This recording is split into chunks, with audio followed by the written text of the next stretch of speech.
په مانځو روژو او عبادتونو کې خو موږ تکړه یو، خو چې پاتې راغلی یو په دې کې پاتې راغلی یو، په پیسو کې پاتې راغلی یو، دې شي ته بیا د ټینګې نه یو.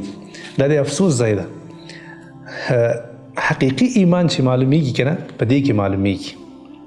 د یو سړي حقیقي ایمان په مسجد او په کور کې نه معلومیږي، حقیقي ایمان چې معلومیږي د پیسو په مقابل کې معلومیږي.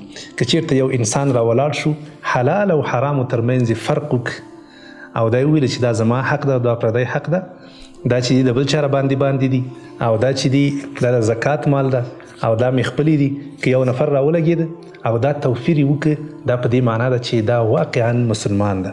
خو که نه هر څه ویلې چې دا ټولې زما دي او په دې کې د هېچا برخه نشته، بس دلته خبره بیا خرابېږي. ای مسلمانانو، تاسو چې دا عبادتونه کوئ دا په یاد ولرئ چې دا هر څه د الله جل جلاله په یاد دي. که موږ تاسو څومره هم ځانونه اخوا دېخوا کړو که نه، خو بیا هم ګورئ د الله جل جلاله نه دا 1000 افغانۍ خو پرېږده، یوه حبه او دینار هم نه ترې نه خطا کېږي. د الله جل جلاله نه د ذرې په اندازه باندې هم ګوره څه شی نه هېرېږي او نه غافله پاتې کېږي. قرآن شریف کې اخرنۍ سپاره کې الله جل جلاله دا خبره کړې ده، وایي که چېرته د قیامت په ورځ باندې یو چا د ذرې په اندازه باندې هم خیر راوړی او یا یې د ذرې په اندازه باندې هم شر راوړی، دی به ضرور بدله ویني.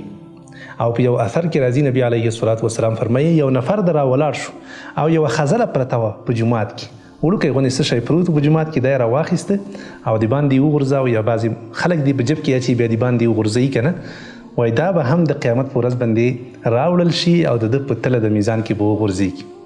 تر دې اندازې پورې موږ تاسو ایمان لرو چې د دې هر څه حساب او کتاب شته ده. که تاسو څومره هم ځان ته غلطي ورکوئ یا قرضدار ته غلطي ورکوئ یا ووایئ چې زه ما خو غلا نه ده کړې یا ووایئ چې زه ما خو حرام نه دي خوړلی یا په دې وجه او په هغه وجه ما ته جایز و د هغه خوړل، صحیح ده. یو انسان ته خو به دوکه ورکوئ، ځان ته خو به دوکه ورکوئ، خو هغه لوی رب سره به څه کوئ؟ هغه لوی رب ته خو څوک دوکه نشي ورکولی او نه غلطي ورکولی شي. قسم په الله د دې هر څه حساب او کتاب به در سره کېږي. الله ته دوکه نشئ ورکولی. کوشش وکړئ چې انشاءالله له خپلو ځانونو سره رښتیني واوسېږئ.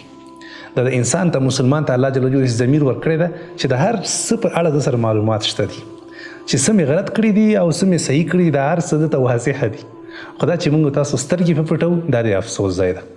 ورکئ پردی حق ورکئ مخکې له دې نه چې تاسو سره حسابي وکړي او آخرت هم برباد شي.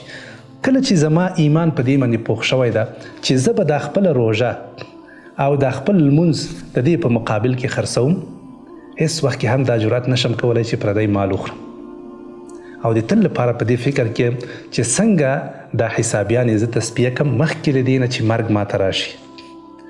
د آخرت په ورځ باندې دا نه چلیږي، دا پیسې د آخرت په ورځ باندې نه چلیږي.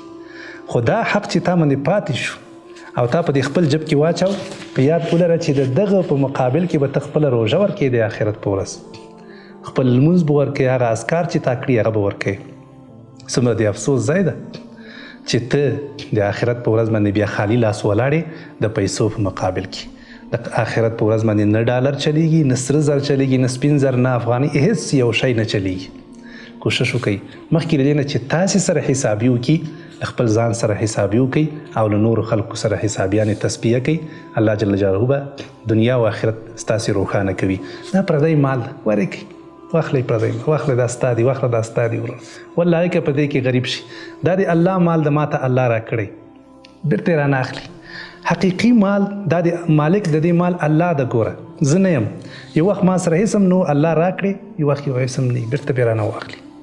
نو ښه دا ده چې دا د الله جل جلاله مال چاته چې ورکړی همغه ته یې وسپارئ. په دې سره به انشاءالله د دنیا او د آخرت روښنایانې، ترقي او خوشحالیانې ستاسې په برخه کېږي.